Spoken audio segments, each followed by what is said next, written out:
Hi, it's Capital Cannabis Corner. Amy Jenkins and Katrina Rossini, and we're talking about the single most biggest obstacle facing the industry side of cannabis. No, I got one. Oh no, there's more than one.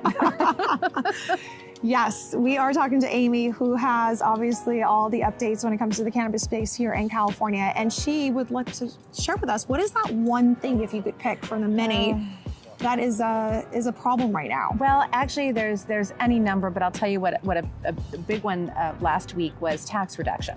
So right now, the state has a very, very robust taxation framework. Cannabis industry is well overtaxed, I can tell you. And then you also, in addition to the state taxes, you have local taxes are applied.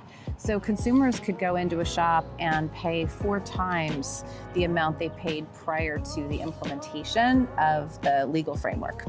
So there's a bill that had a very interesting journey through the legislature last week. It was amended considerably, but at the end of the day, it does seek to cut on a temporary basis the cultivation tax, which is a tax that's levied at the very beginning of the product, life of the product, and then it's compounded every time a new tax is applied. So this would temporarily eliminate that cultivation tax at the state level for 3 years. And is the goal to boost up the, obviously, you know, the illicit market, so that there could be a chance for them to actually be able to survive through this taxation process, yes, correct? That's indeed the goal. And we've seen a lot of modeling, ArcView, New Frontier, BDS Analytics, a lot of different modeling entities that are specializing in the cannabis space actually say, if you reduce taxes, you increase barriers to entry, and therefore you have more revenue coming into the state. A quick stat, we are actually we've collected about a third of what the state originally projected it would collect. And I think that's largely due to the fact that the taxes are high, and it is a disincentive for the illegal, unlicensed market to get into the system. And you also have consumers shopping at unlicensed pot shops.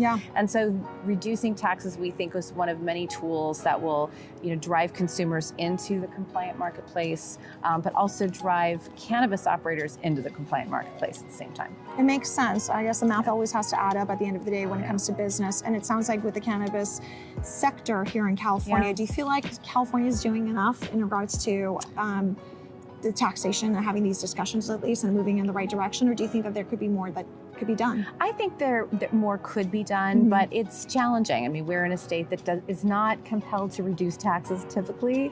And so I think the legislature's felt very challenged by that. I think there's also been arguments that, we've only been in existence for a couple of years as the legal industry, give it more time. So, we've been grappling with all of those perceptions about the industry and the timing of implementing these things. But I think from an industry standpoint, we need to do it now.